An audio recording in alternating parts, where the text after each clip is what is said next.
그는 늘 조용히 살았습니다. 이웃과 어울리는 법도 없었고 자신의 과거에 대해 말한 적도 없었죠. 사람들은 그저 혼자 사는 고집스런 노인이라 불렀습니다.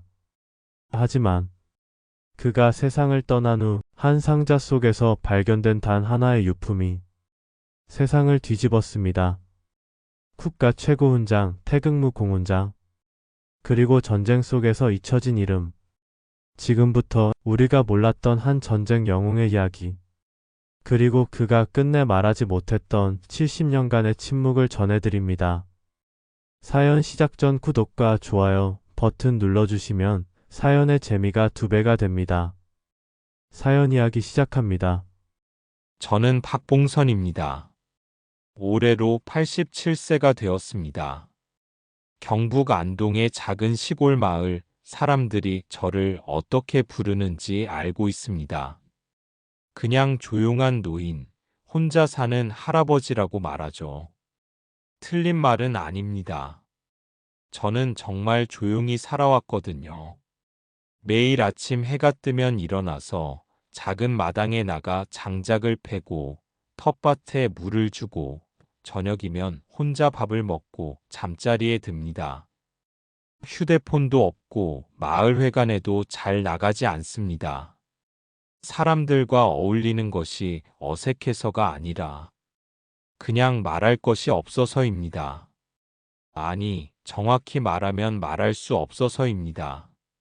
겨울이 오면 더욱 조용해집니다. 차가운 바람이 불 때마다 저는 어김없이 그때를 떠올립니다. 1950년 11월 함경도 장진호의 그 추위를, 그리고 그날 밤을 말이죠. 70년이 지났는데도 그날 밤은 아직 끝나지 않았습니다. 제가 20살 때의 이야기입니다. 1950년 10월 저는 국군 제3사단 소속으로 함경도 장진호 일대로 출발했습니다. 그때만 해도 전쟁이 곧 끝날 거라고 생각했어요. 연합군이 평양을 점령했고 북진이 순조롭게 진행되고 있었거든요. 이번 겨울 지나면 집에 갈 수 있을 거야. 동기들과 이런 얘기를 하며 행군했습니다. 모두들 밝은 표정이었어요. 하지만 함경도에 들어서면서 분위기가 달라지기 시작했습니다. 11월 중순, 우리는 장진호 동쪽 고지에 배치되었습니다. 해발 1500m가 넘는 산악지대였어요. 바람이 불면 뼈까지 시린 추위였습니다. 야, 봉선아. 이거 좀 이상하지 않아? 전우인 김철수가 걱정스런 표정으로 말했습니다. 철수는 서울 종로에서 온 청년이었어요. 어머니 혼자 키워주신 외아들이었습니다. 평소에는 장난을 잘 치는 밝은 성격이었는데 그날은 표정이 어두웠어요. 뭐가 이상해? 적들이 너무 조용해. 마치 우리를 어디론가 유인하는 것 같아. 철수의 말이 맞았습니다. 며칠 전부터 적과의 접촉이 거의 없었거든요. 가끔 정찰병들이 멀리서 우리를 지켜보는 것 같았지만 직접적인 교전은 피하고 있었어요. 설마 겁먹고 도망간 건 아닐까? 부산에서 온 박영호가 웃으며 말했습니다. 영호는 우리 분대에서 가장 낙천적인 친구였어요. 집에 중학생인 동생 둘이 있어서 항상 그 동생들 자랑을 했습니다. 내가 돌아가면 우리 철이랑 영희 대학 보내줄 거야. 우리 아버지는 일찍 돌아가셔서 내가 가장 노릇을 해야 한다고. 영호는 늘 그런 이야기를 했어요. 전쟁이 끝나면 동생들과 함께 사진관을 차리고 싶다고도 했습니다. 이민수는 조금 달랐습니다. 약혼자가 있는 친구였거든요. 얘들아, 이거 봐봐. 민수는 늘 품에서 작은 사진 한 장을 꺼내 보여줬습니다. 하얀 치마 저고리를 입은 예쁜 여인이 환하게 웃고 있는 사진이었어요. 우리 순이야. 내가 전쟁터 나가기 전에 약혼했거든. 전쟁 끝나면 바로 결혼할 거야. 민수는 그 사진을 볼 때마다 행복한 표정을 지었습니다. 그리고 우리에게 결혼식에 꼭 와달라고 했어요. 너희들이 내 들러리 서줘야 해. 특히 봉선이 너는 주례사를 해줘. 야, 내가 뭘 안다고 주례사를 해? 그냥 잘 살아라 한마디만 하면 되잖아. 그런 농담을 주고받으며 웃었습니다. 그때는 정말 모두가 살아서 돌아갈 수 있을 거라고 믿었어요. 우리 부대는 총 178명이었습니다. 한개 중대 규모였죠. 대부분 저처럼 20살 안팎의 청년들이었습니다. 경상도, 전라도, 충청도, 전국 각지에서 온 친구들이었어요. 강원도에서 온 최두식은 산골 출신이라 추위에 강했습니다. 그래서 늘 우리를 챙겨줬어요. 도시놈들은 이런 추위 못 견딘다니까. 내가 몸 따뜻하게 하는 법 가르쳐 줄게. 두식이는 군대 오기 전에 나무꾼을 했다고 했습니다. 그래서 산에서 생존하는 방법을 잘 알고 있었어요. 전주에서 온 이기추는 노래를 잘 불렀습니다. 저녁이면 우리를 위해 고향의 민요를 불러줬어요. 아리랑 아리랑 아라리요. 기춘이의 노래를 들으며 모두들 고향을 그리워했습니다. 그리고 전쟁이 끝나면 각자의 고향에서 다시 만나자는 약속을 했어요. 우리 모두 살아서 돌아가자. 그래서 각자 고향에서 결혼하고 아이들 낳고 할아버지 될 때까지 만나자. 제가 그렇게 말했을 때 모두들 고개를 끄덕였습니다. 그래, 우리 다 할아버지 되어서 만나자. 그때 가서 전쟁 이야기하면서 소주 한잔하자. 철수가 웃으며 말했습니다. 그때까지 건강해야 해. 영호도 맞장구 쳤어요. 우리 순이도 할머니가 되겠네. 그래도 예쁠 거야. 민수는 여전히 약혼자 생각뿐이었습니다. 하지만 우리가 모르는 사이에 중국군 30만 명이 우리를 포위하고 있었습니다. 그리고 그들은 공격할 때를 기다리고 있었어요. 11월 25일 첫 번째 징조가 나타났습니다. 이상하다. 라디오가 안 터져. 통신병이 걱정스럽게 말했습니다. 사령부와의 연락이 끊어진 거였어요. 26일에는 정찰병들이 돌아오지 않았습니다. 뭔가 잘못되고 있어. 중대장님도 불안해하셨습니다.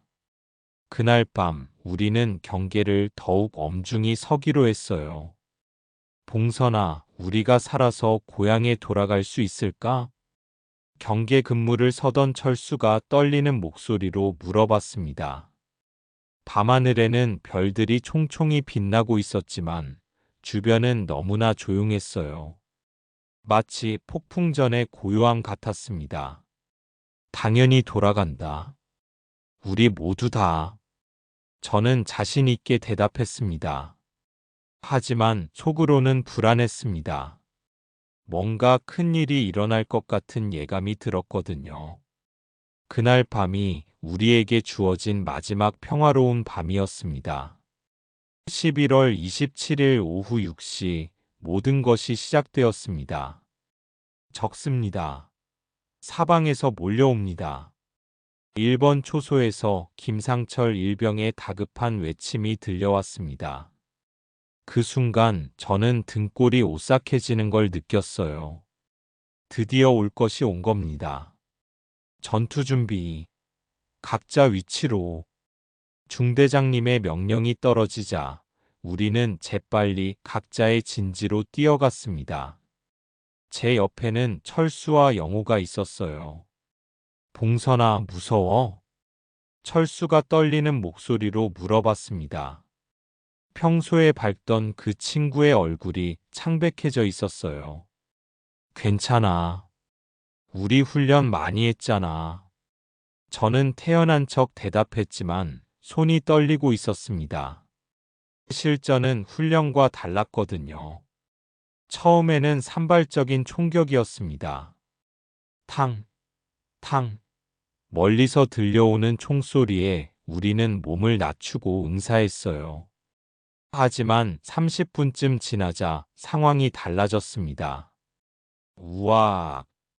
사방에서 괴성이 들려왔습니다. 중국군들이 일제히 돌격해오는 소리였어요. 그 숫자가 정말 엄청났습니다. 많다. 너무 많아.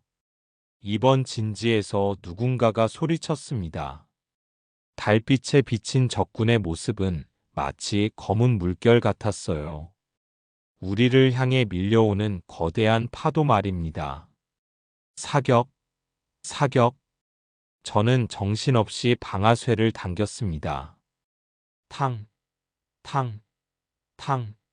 총구에서 뿜어져 나오는 화염이 순간순간 주변을 밝혀줬지만 어둠은 금세 다시 찾아왔어요. 옆에서 철수도 필사적으로 총을 쏘고 있었습니다. 그런데 갑자기 그 친구가 비명을 질렀어요. 아, 맞았어. 철수의 어깨에서 피가 흘러내리고 있었습니다. 철수야, 괜찮아? 괜찮아. 괜찮다고. 하지만 철수의 목소리는 점점 약해져 갔습니다. 저는 철수를 부축하면서도 계속 사격해야 했어요. 야, 영호야, 철수 좀 봐줘. 하지만 영호는 대답하지 않았습니다. 고개를 돌려보니 영호가 총에 맞아 쓰러져 있었어요. 영호야, 영호야. 저는 영호에게 달려갔습니다. 그 친구의 가슴에서 피가 솟구쳐 나오고 있었어요. 봉선아, 우리 동생들. 영호가 힘없는 목소리로 말했습니다. 영호야, 말하지 마. 곧 괜찮아질 거야. 우리 철이랑 영희한테 형이 미안하다고. 영호야. 하지만 영호의 눈이 감겼습니다. 그 밝던 친구가 영원히 잠들어 버린 거였어요. 전투는 밤새 계속되었습니다. 시간이 지날수록 우리 쪽 총소리는 줄어들고 적군의 함성은 더욱 가까워졌습니다. 탄약이 떨어져 간다. 누군가가 소리쳤습니다. 저도 마지막 탄창을 끼우고 있었어요.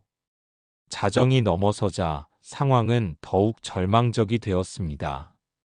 여기저기서 전우들의 비명이 들려왔어요. 살려줘. 어머니. 아파. 그런 소리들이 밤하늘에 메아리 쳤습니다. 저는 귀를 막고 싶었지만 계속 싸워야 했어요. 새벽 3시쯤 저는 총검을 들고 백병전을 벌여야 했습니다. 탄약이 다 떨어진 거였어요. 으악! 저는 악을 쓰며 달려드는 적군과 맞섰습니다. 살기 위해서가 아니라 옆에 쓰러진 동료들을 지키기 위해서 말이죠. 그때 제 옆에서 민수가 싸우고 있었습니다. 그 친구도 총검을 들고 필사적으로 저항하고 있었어요. 봉선아, 살아남자. 민수가 소리쳤습니다. 그래, 살아남자. 저도 대답했습니다. 하지만 그 순간 민수의 가슴에 총검이 꽂혔어요. 민수야. 저는 민수를 공격한 적군에게 달려들었습니다. 그리고 그놈을 쓰러뜨렸어요. 하지만 이미 늦었습니다. 봉선아, 우리 순이. 민수가 품에서 꺼낸 사진이 피에 젖어 있었습니다. 그 예쁜 약혼자의 얼굴이 빨간 피로 물들어 있었어요. 순이한테 미안하다고. 민수야, 정신 차려. 하지만 민수도 영호처럼 눈을 감았습니다. 동이틀 무렵 총성이 서서히 멈춰갔습니다. 주변을 둘러보니 제가 알고 있던 세상이 사라져 있었습니다. 철수, 영호, 민수. 어제까지 함께 웃고 떠들던 친구들이 모두 차가운 시신이 되어 있었어요. 강원도에서 온 두식도, 전주에서 온 기춘도 모두 다 쓰러져 있었습니다. 178명 중에서 저를 포함해 단 8명만 살아남았습니다. 저는 상처투성이가 된 몸으로 일어나 주변을 둘러봤습니다. 동료들의 시신 사이에서 혼자 서 있는 자신이 믿어지지 않았어요. 왜 나만? 그 질문이 목구멍까지 올라왔지만 소리로 나오지 않았습니다. 충격으로 목소리가 나오지 않았거든요. 햇살이 전장을 비추기 시작했습니다. 그 따뜻한 햇살 아래 펼쳐진 광경은 지옥 그 자체였습니다. 178명 중에서 8명만 살아남았습니다. 저를 포함해서 말이죠. 살아남은 8명은 모두 부상을 입었습니다. 저는 왼쪽 다리와 오른쪽 어깨에 총상을 입었어요. 하지만 걸을 수는 있었습니다. 다른 동료들은 더 심했어요. 아파. 부산에서 온 김동환이 신음했습니다. 그 친구는 배에 파편이 박혀 있었어요. 피를 너무 많이 흘려서 얼굴이 하얗게 질려 있었습니다. 동환아, 버텨. 곧 구조대가 올 거야. 저는 그렇게 말했지만 사실 확신이 없었습니다. 언제 구조대가 올지, 아니 정말 올 수 있을지 알 수 없었거든요. 대전에서 온 이광수는 오른쪽 팔을 다쳤습니다. 총검에 찔린 상처였어요. 내 팔이 안 움직여. 광수가 울먹이며 말했습니다. 그 친구는 집에서 목수일을 도와주던 아이였어요. 손을 써야 하는 일이었는데 이제 어떻게 될지. 괜찮아질 거야. 의사 선생님이 고쳐주실 거야. 하지만 제 말도 공허하게 들렸습니다. 우리는 동료들의 시신을 수습하기 시작했습니다. 부상을 입었지만 그냥 버려둘 수는 없었거든요. 철수를 찾았을 때 제 가슴이 미어졌습니다. 그 친구는 총상 외에도 여러 곳에 상처를 입었어요. 하지만 죽을 때까지 총을 놓지 않고 있었습니다. 철수야, 미안해. 저는 철수의 눈을 감겨주었습니다. 그 친구가 늘 말하던 어머니 생각이 났어요. 우리 어머니는 나밖에 없어. 내가 꼭 살아서 돌아가야 해. 그렇게 말하던 철수가 이제는 영원히 어머니를 볼 수 없게 되었습니다. 영호를 찾았을 때는 더욱 가슴이 아팠습니다. 그 친구는 마지막까지 동생들의 사진을 품에 안고 있었어요. 피에 젖은 사진 속에서 두 아이가 웃고 있었습니다. 형이 대학 보내준다고 했는데 영호가 늘 하던 말이 생각났습니다. 이제 그 약속을 지킬 수 없게 되었어요. 민수의 경우는 더욱 비참했습니다.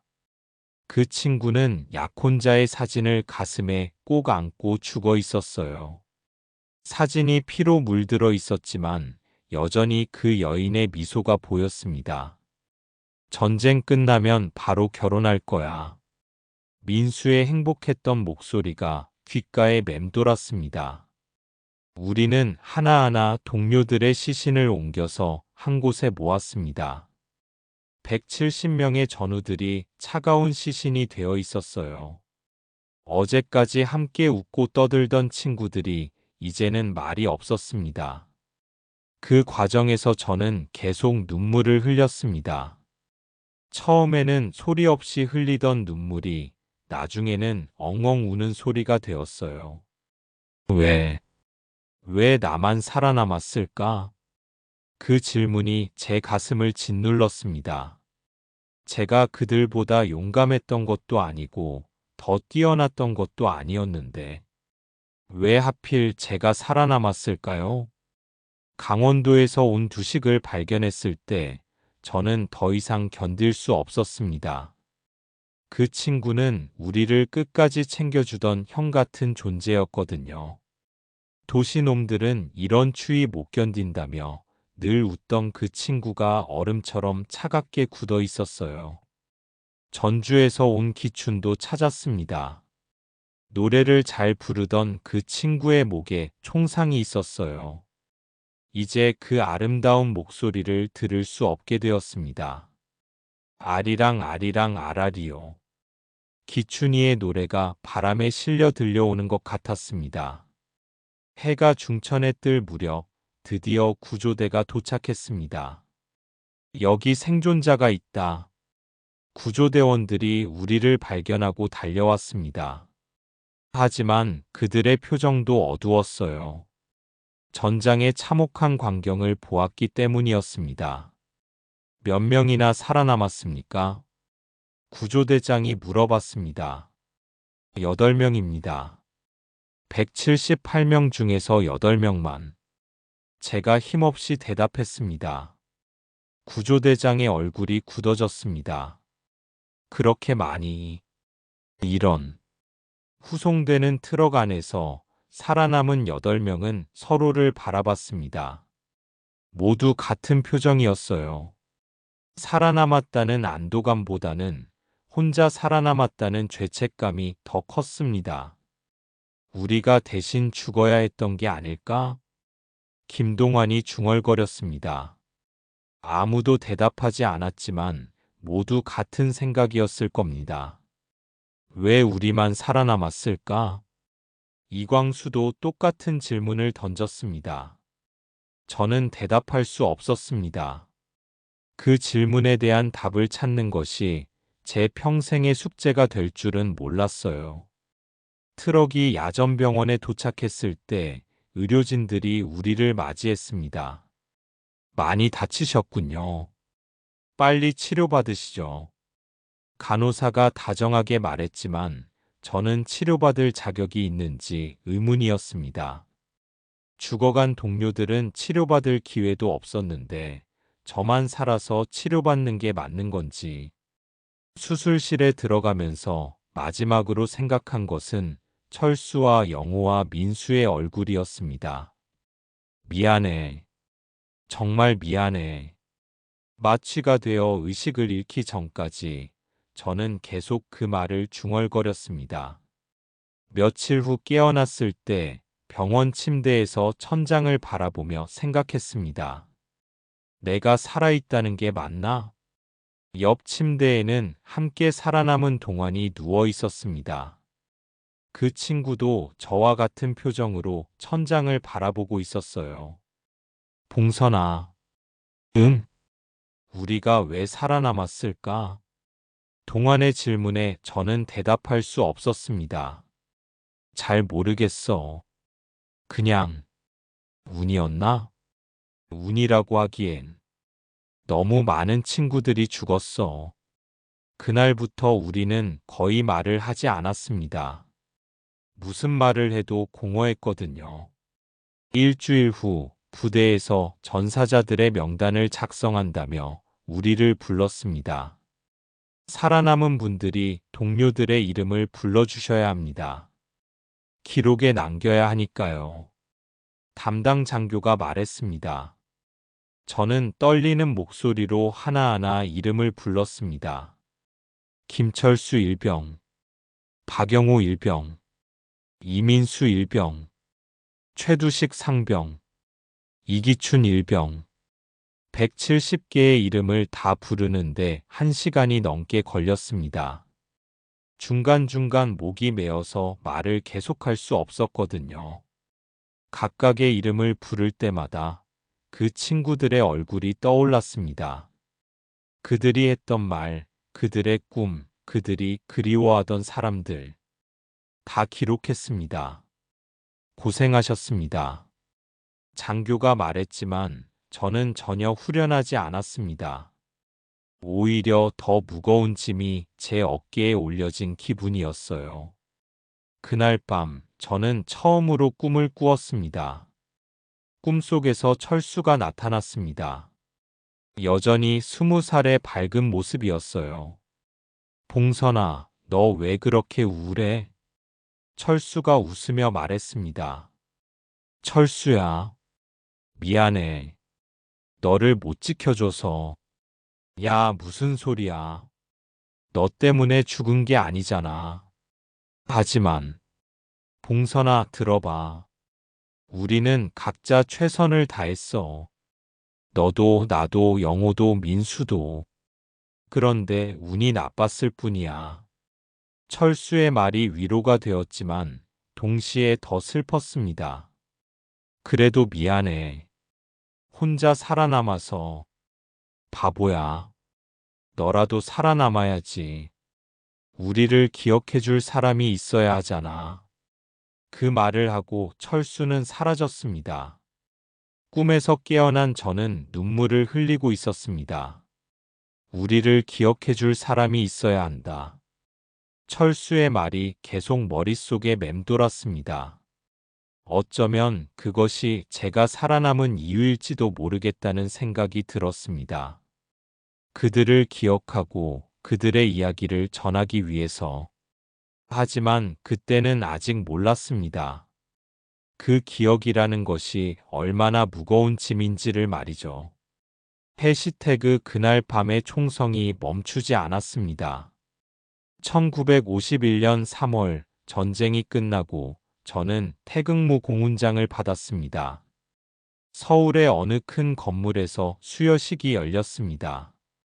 제복을 말끔히 차려입은 고위 장성들과 정부 관계자들이 참석했어요. 기자들도 많이 와 있었습니다. 박봉선 상병은 적의 집중 포화 속에서도 끝까지 진지를 사수하여 부대의 생존에 결정적 기여를 했습니다. 또한 부상당한 동료들을 구하기 위해 자신의 안위를 돌보지 않는 숭고한 희생정신을 보였습니다. 사회자가 제 공적을 낭독했습니다. 사람들은 박수를 쳤고 저를 영웅이라고 불렀습니다. 하지만 저는 그 자리에서 고개를 들 수 없었습니다. 제가 받는 이 훈장이 정말 제 것인지 확신할 수 없었거든요. 진짜 영웅은 철수고 영호고 민수야. 속으로 계속 그런 생각을 했습니다. 훈장을 받은 후 기자들이 인터뷰를 요청했습니다. 상병님, 그날 밤 어떤 기분이셨습니까? 동료들을 구하실 때 어떤 생각을 하셨나요? 영웅이 된 기분이 어떠십니까? 질문들이 쏟아졌지만 저는 제대로 대답할 수 없었습니다. 별일 없었습니다. 그냥 운이 좋았을 뿐입니다. 기자들은 더 극적인 이야기를 원했지만 저는 그 이상 말할 수 없었어요. 정말 영웅적인 이야기는 이미 장진호 고지에서 끝났으니까요. 수여식이 끝난 후 함께 살아남은 동료들과 만났습니다. 모두 비슷한 표정이었어요. 우리가 이런 걸 받을 자격이 있을까? 김동완이 훈장을 바라보며 말했습니다. 잘 모르겠어. 하지만 받았으니까 잘 간직해야겠지. 이광수가 대답했습니다. 우리는 그날 밤 작은 술집에서 소주를 마셨습니다. 하지만 기분이 좋지 않았어요. 오히려 더 무거웠습니다. 철수가 있었다면 뭐라고 했을까? 제가 중얼거렸습니다. 아마 야, 이런 거 받을 바에 차라리 집에 가자고 했을 거야. 동환이 웃으며 대답했습니다. 하지만 그 웃음은 슬펐어요. 고향으로 돌아가는 기차 안에서 저는 창밖을 바라보며 생각했습니다. 이제 어떻게 살아야 할까? 전쟁 전에는 단순했습니다. 농사일을 도와드리고 언젠가 장가가서 평범하게 살면 되는 줄 알았거든요. 하지만 이제는 달랐습니다. 170명의 동료들이 제 어깨 위에 올라탄 기분이었어요. 고향 마을에 도착했을 때 마을 사람들이 환영해 주었습니다. 우리 봉선이가 돌아왔구나. 영웅이 되어서 돌아왔네. 대단하다. 정말 대단해. 부모님은 눈물을 흘리며 저를 안아주셨습니다. 아들아, 살아서 돌아와줘서 고맙다. 어머니의 품에 안겨서도 저는 마음이 편하지 않았습니다. 철수의 어머니는 아들을 영영 볼 수 없는데 제 어머니만 아들을 안고 있으니까요. 마을에서는 제 환영식을 열어주었습니다. 마을회관에 사람들이 모여서 축하해 주었어요. 우리 마을의 영웅이야. 훈장까지 받았다며? 어떻게 그렇게 용감할 수 있었어? 사람들의 칭찬이 부담스러웠습니다. 저는 용감하지 않았거든요. 그냥 살아남았을 뿐이었어요. 별일 아닙니다. 운이 좋았을 뿐이에요. 제가 그렇게 말하면 사람들은 겸손하다고 더욱 칭찬했습니다. 며칠 후 마을 이장님이 찾아오셨습니다. 봉선아, 젊은이들한테 전쟁 이야기 좀 해주면 안 될까? 교육적으로 좋을 것 같은데. 이장님, 저는 영웅의 이야기를 들으면 젊은이들도 애국심이 생길 거야. 하지만 저는 거절했습니다. 무슨 말을 해야 할지 모르겠었거든요. 제가 경험한 전쟁은 영웅담이 아니었습니다. 친구들이 죽어가는 지옥이었어요. 그런 이야기를 젊은이들에게 할 수는 없었습니다. 시간이 지나면서 사람들의 관심도 시들해졌습니다. 전쟁이 끝나고 나라를 재건해야 하는 시기였으니까요. 모두들 각자의 삶을 살아가야 했어요. 저도 평범한 생활을 시작했습니다. 농사일을 하고 결혼도 했습니다. 아내는 좋은 사람이었어요. 제가 전쟁 이야기를 하지 않는다는 걸 알고 묻지도 않았습니다. 하지만 밤이 되면 달랐습니다. 여전히 그날 밤이 찾아왔거든요. 철수와 영호와 민수가 꿈에 나타나서 물어봤습니다. 봉선아, 우리를 잊었어? 아니야. 절대 잊지 않았어. 그럼 왜 우리 이야기를 안 해? 말할 수가 없어. 너무 아파서. 꿈속에서도 저는 그들에게 미안했습니다. 아이들이 태어나고 자라면서 가끔 물어봤습니다. 아버지, 전쟁 때 어떤 일이 있었어요? 옛날 이야기야. 별거 아니었어. 저는 늘 그렇게 얼버무렸습니다. 아이들에게 그 끔찍한 이야기를 들려줄 수는 없었거든요. 하지만 침묵할수록 그들의 무게는 더 무거워졌습니다. 훈장은 서랍 깊숙이 넣어두었습니다. 볼 때마다 가슴이 아팠거든요. 그 금빛 메달이 제 것이 아니라는 생각이 계속 들었어요. 어쩌면 그때부터였을 겁니다. 제가 완전히 입을 다물기로 한 것은 진짜 영웅들의 이야기는 아무도 모르는 채로 제 가슴 속에만 묻어두기로 한 거였어요. 그래서 저는 입을 닫기로 했습니다. 전쟁 이야기를 묻는 사람들에게 별일 없었다고 답했습니다. 훈장을 자랑하라는 사람들에게 운이 좋았을 뿐이라고 말했습니다. 결혼을 해서 아이들을 키웠지만 가족에게도 전쟁 이야기는 하지 않았습니다. 아내가 물어봐도 아이들이 궁금해해도 저는 그냥 옛날 이야기라며 얼버무렸습니다. 시간이 지나면서 사람들도 더 이상 묻지 않게 되었습니다. 6.25 전쟁은 역사책 속의 이야기가 되어갔고 저는 그냥 전쟁을 겪은 할아버지 정도로만 기억되었죠. 아내가 먼저 세상을 떠나고 아이들이 각자의 삶을 살게 되면서 저는 점점 더 혼자가 되었습니다. 그리고 그 침묵은 더욱 깊어져만 갔어요. 하지만 밤이 되면 달랐습니다.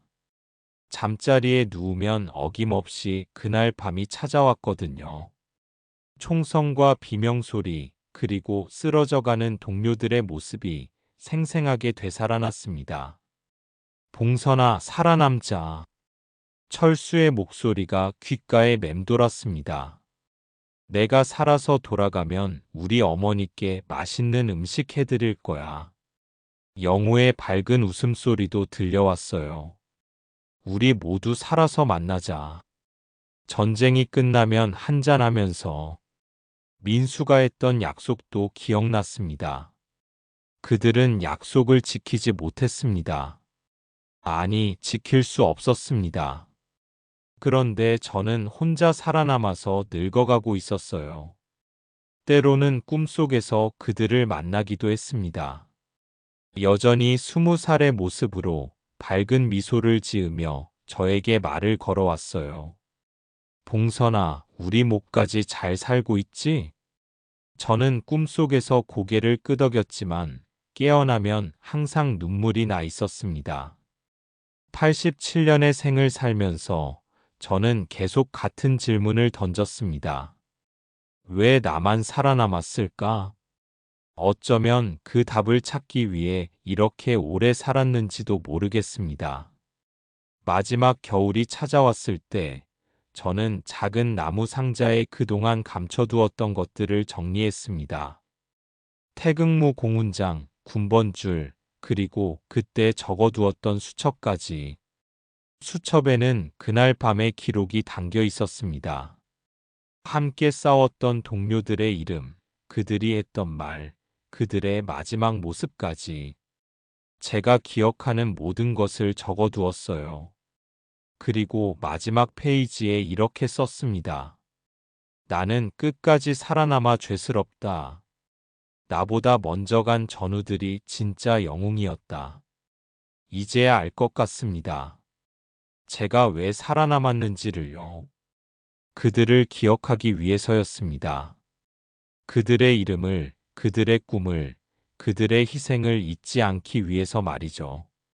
철수는 서울에서 온 청년이었습니다. 어머니 혼자 키워주신 외아들이었어요. 전쟁이 끝나면 어머니를 모시고 더 좋은 곳으로 이사 가겠다고 했습니다. 영호는 부산 출신이었습니다. 집에 어린 동생 둘이 있었어요. 내가 돌아가서 동생들 대학 보내줄 거야 라고 자주 말했습니다. 민수는 약혼자가 있었습니다.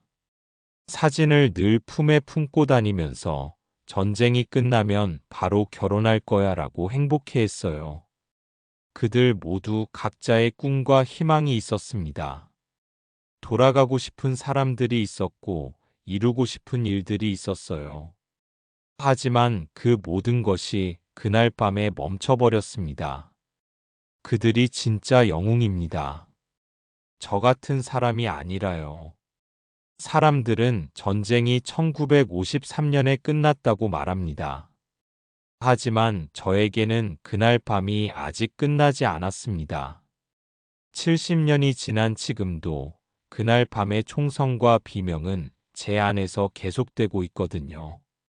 매일 밤 잠자리에 들 때마다 저는 그들과 함께 그 추운 고지에 있습니다. 함께 싸우고, 함께 견디고, 함께 살아남으려 애쓰고 있어요. 그리고 매일 아침 깨어날 때마다 저는 혼자라는 사실을 다시 확인합니다. 이것이 제가 평생 진 십자가입니다. 살아남은 자가 져야 할 무게였어요. 이제 저도 그들에게 갈 때가 되었습니다. 87년을 살면서 많은 것을 보고 경험했습니다.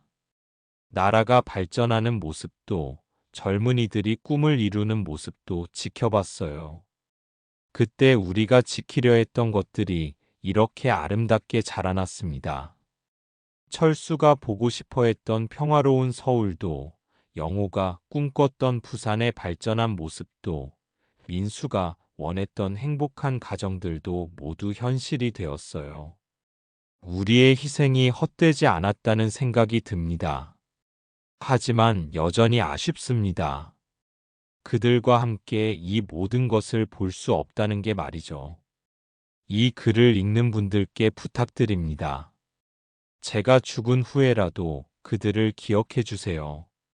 장진호에서 20살의 나이에 조국을 위해 목숨을 바친 그 청년들을 잊지 말아주세요.